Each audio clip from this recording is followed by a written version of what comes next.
All right, strap in, everybody. Let's take a deep dive into Spec Ops. The line. Yeah, this one is really something special. It's not just your average war is hell game. Right. It goes way deeper than that. Much deeper. Like, we're going to go beyond those typical player agency arguments. Yeah. And look at how the game uses white phosphorus and all those uncomfortable, Yeah. realities it makes you face. You pretty much hit the nail on the head. It's about going beyond just feeling bad while playing. Right. Spec Ops. The line makes a very specific choice with white phosphorus. Exactly. And we'll be looking at the history of this weapon, the politics of it, how it's been used in the real world. Absolutely. We'll even look at controversies over its deployment in places like Iraq and Gaza. Okay, so let's talk about that scene. Oh, yeah. You know the one I'm talking about. The white phosphorus scene that is just burned into every player's memory. Yeah. It's not just shocking. It's like it was designed to almost like mirror the debates we have about this weapon in real life. I think one of the most fascinating things is how the game visually represents the effects of white phosphorus. Yeah. The way it burns, the way it clings to skin, and even the ongoing internal damage. Right. And it really is a stark contrast to how war is often shown in, in other games. Yeah, absolutely. It's so sanitized. Yeah. This game forces the player to confront the justifications we hear all the time. Yeah. Like using it as a smokescreen. Yeah. It's like it's asking that same question we ask in the real world. Does intent really matter when the outcome is so devastating? Right. And you make that decision. You are the one in the game. Yeah. You launch that mortar. Yeah. And then you've got to deal with what comes next. The game really doesn't let you off easy. No, it doesn't. You see those charred bodies, the civilian casualties. Ugh. Just awful. Just the sheer scale of the destruction is meant to stick with you. Right. Long after you put the controller down. It makes you question everything about Captain Walker. Oh, absolutely. Our protagonist. Yeah. Because in his mind, he's doing the right thing. He's the good guy, he thinks. But the game just keeps undermining that idea, especially after that attack. Yeah. All of his justifications that it was the only way that the enemy forced his hand. These justifications echo real-world military statements. It's scary how closely it mirrors that. It is. It's chilling to see how the game reflects those rationalizations for violence. Yeah. How we shift blame, even when faced with undeniable atrocities. And then the CIA agent shows up. Oh, yeah. And he has this whole other, even more cynical perspective on everything. Right. Riggs. He represents a very cold and calculated approach to war and its aftermath. His rationale for destroying Dubai's remaining water supply is particularly disturbing, especially his reasoning that it's necessary to cover up the military's failures. Like the game is showing us these power dynamics that play out not just in this fictional world, but in our own. Absolutely. It makes you wonder, who controls the narrative? Yeah. Who gets to decide what truths get buried? Those are some heavy questions. Yeah. And Spec Ops, the line doesn't give you any easy answers. No, it definitely does not. But speaking of unsettling elements, have we talked about those haunted death screens? Oh, man, those things. I was not ready for those. Yeah. It felt like the game was glitching out. They really disrupt your sense of detachment, right. That distance we usually have from the virtual world. I remember there's that one after the helicopter crash where, I don't know, it seems like your squad mate might be dying. Yeah. It's dark and confusing. Yeah. Full of images and sounds that just flash by and you can't quite make them out. And the one after you die in the section where Lugo reappears, that one's even more jarring. Yeah. A blinding white screen that warps and distorts, as if you're caught in the blast itself. Like you're experiencing the weapon firsthand, even though you're dead. Right. It's visually striking, but so unsettling. It really makes you ask, who are these death screens even for? Right. Walker, the character, you, the player. It's blurring the lines between the game and our reality. That's part of what makes them so effective, I think. I think so, too. They stick with you. They make you question what they mean and how they connect to the game's message. They show how the game's experimenting, pushing the boundaries of what we expect from a military shooter. It's not something you really see very often. No. Especially in games dealing with, sensitive topics like this. These haunted death screens are just one-way Spec Ops. The line uses unconventional storytelling. Right. It's not afraid to make you uncomfortable, to make you question your assumptions, Yeah. and confront you with the true cost of war. And that leads us right into the game's commentary on heroism. Hmm. And all the myths we have about war. Right from the beginning, Spec Ops. The line is subverting the tropes of your typical military shooter. Oh. All the familiar elements, the badass soldier, Right. the glorification of violence, good versus evil. Yeah. It flicks them all on their head. You start out feeling like a hero, you know? You're this highly trained soldier sent in to save the day. Right. But then that illusion just completely crumbles as the story goes on. Yeah. And you're left with the consequences of your actions. And the game is highlighting blind obedience, the allure of power. Yeah. How easy it is to convince ourselves that the ends justify the memes. And it does all that through the loading screens. Oh, yeah. It's such a clever detail. They start out with the standard tips. Right.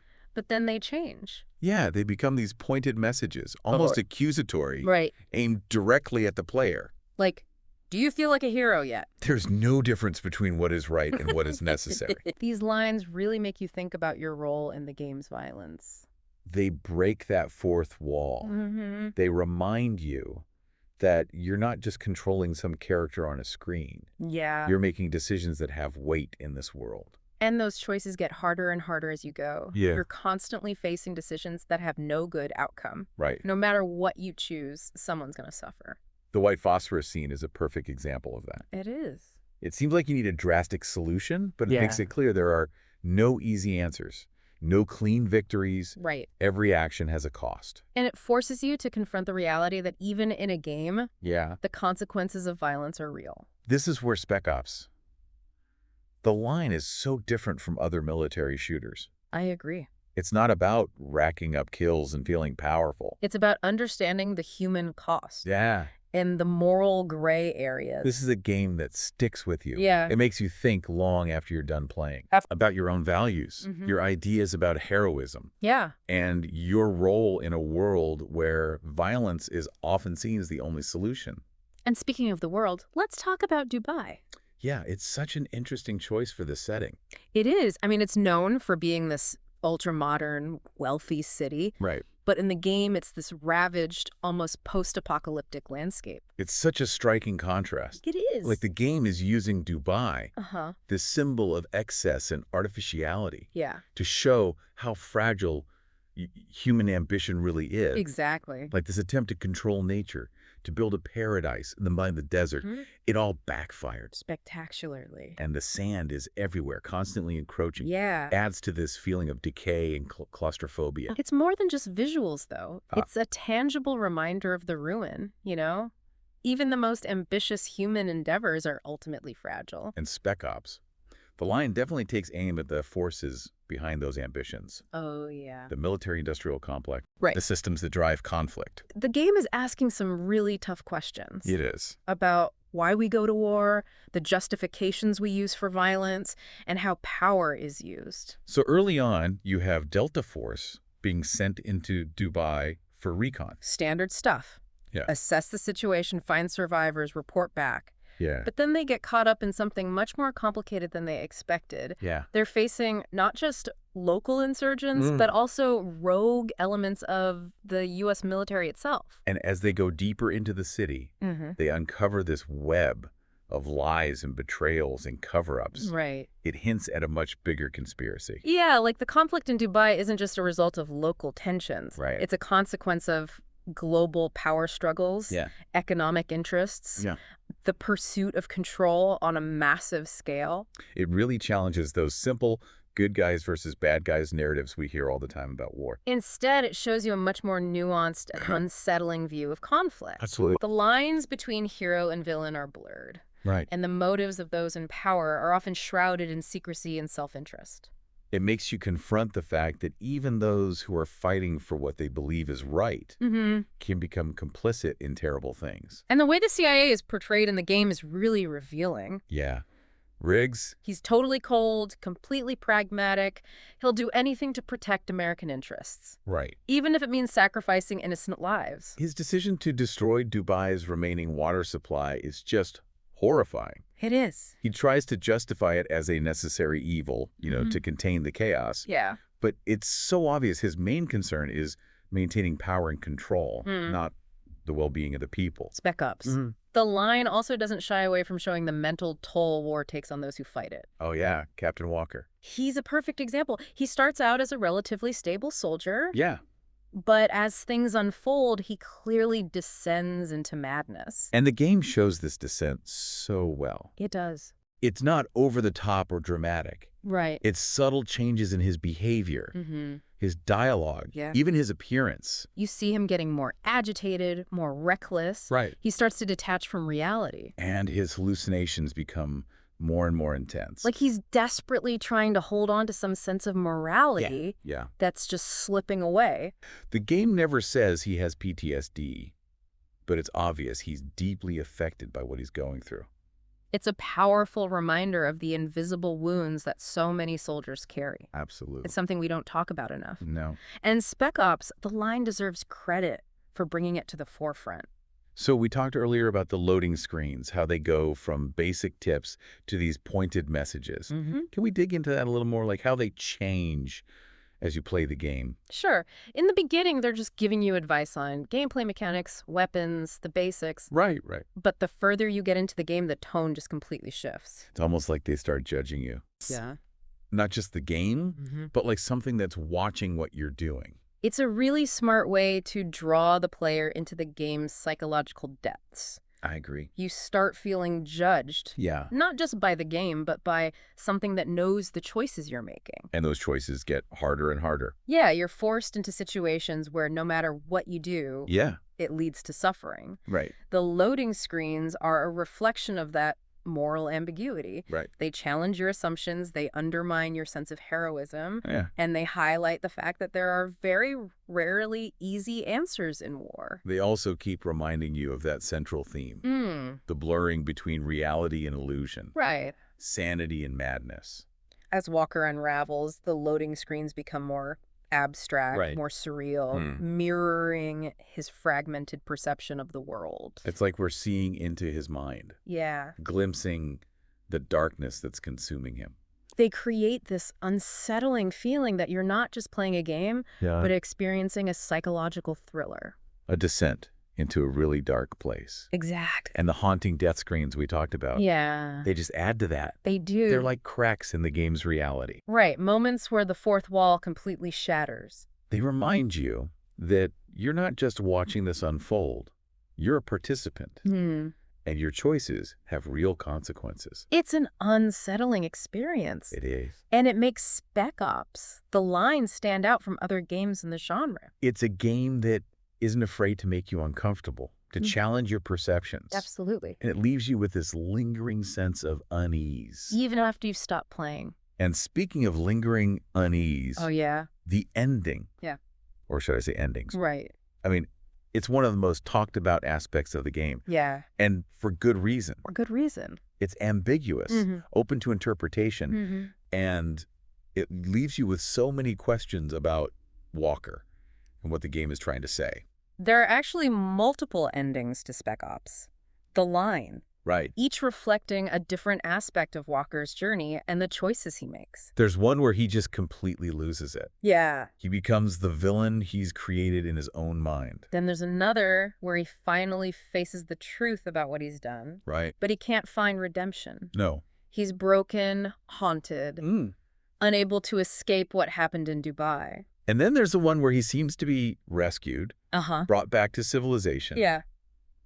But it really feels like he's still deeply scarred. Yeah. Forever changed by his experience. What makes the multiple endings so brilliant is they don't give you any easy answers. No, they don't. They make you wrestle with the game's themes and figure out what it means to you. It shows just how committed the game is to challenging the player. Yeah. To making us confront difficult questions and uncomfortable truths. It's what elevates Spec Ops.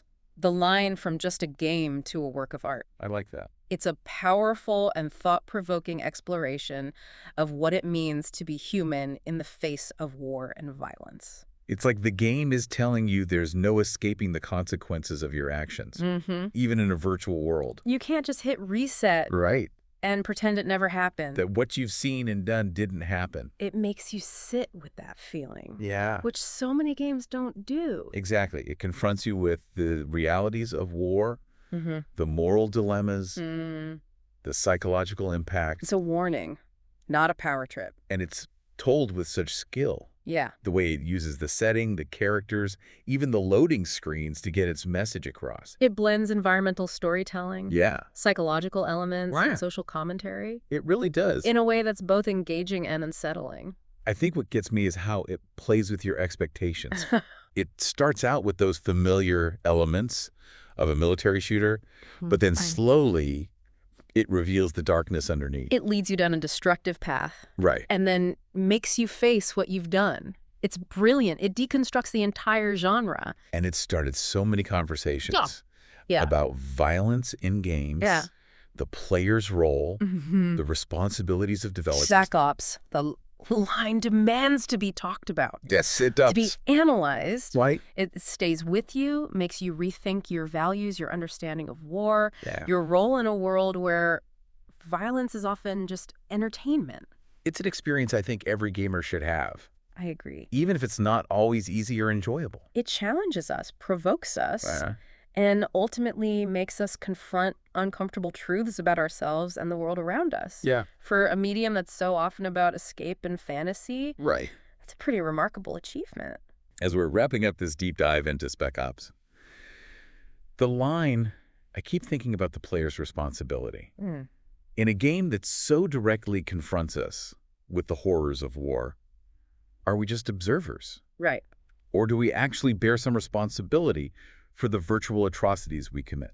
That's a deep question, and there isn't an easy answer. No. But it's a question Spec Ops, the line, wants us to ask. Yeah. And it's something we should consider whenever we engage with media that depicts violence. Whether it's a game, a movie, a book. Yeah. We can't just separate ourselves from the consequences of our actions, even in virtual worlds. Right. Those choices we make, even in a game, they reflect our values. Yeah. And they influence our understanding of the real world. You're absolutely right. Spec Ops, the line reminds us that even in a virtual world, violence has consequences. It does. It leaves its mark.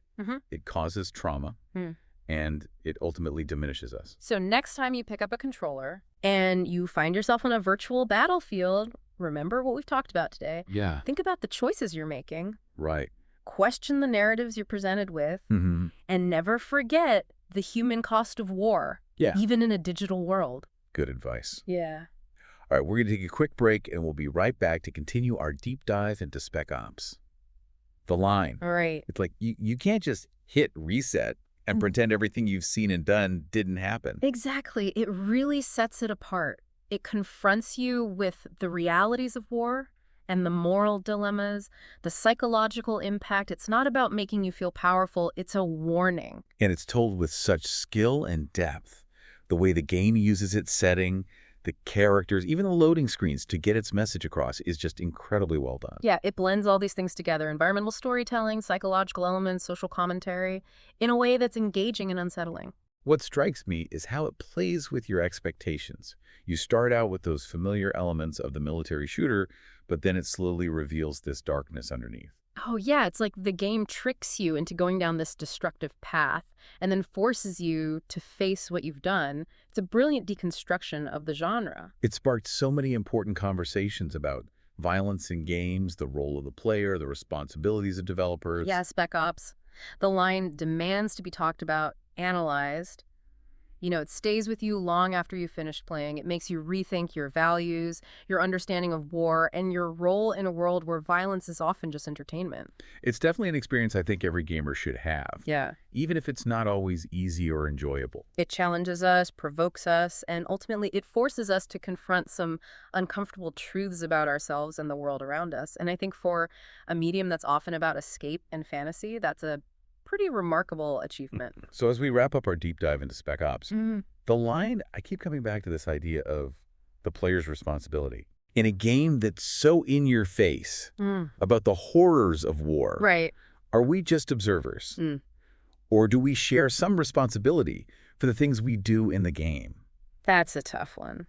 It is. I don't think there's an easy answer. Yeah. But it's definitely something Spec Ops, the line, wants us to grapple with. It does. And I think it's something we should all think about. Whenever we see violence depicted, whether it's in games or movies or books... That's a good point. We can't just pretend our actions don't have consequences, even in virtual worlds. Yeah. The choices we make, even in games, they say something about us. Yeah. And they affect how we see the real world. That's true. Spec Ops, the line drives home the point that violence has consequences. It does. Even in a virtual world. Yeah. It leaves scars. It causes trauma. It diminishes us. Exactly. So the next time you pick up a controller, and you're on a virtual battlefield, remember what we talked about today? Yeah. Think about your choices. Think about the stories you're being told. And never forget the human cost of war. Absolutely. Even in a digital world. Some great food for thought, as always. Thanks. All right, everybody, that's our deep dive into Spec Ops, The Line. Hope you enjoyed it. Be sure to check back for our next episode where we'll be exploring. Oh, yeah, I can't wait for that one. Until then, game on.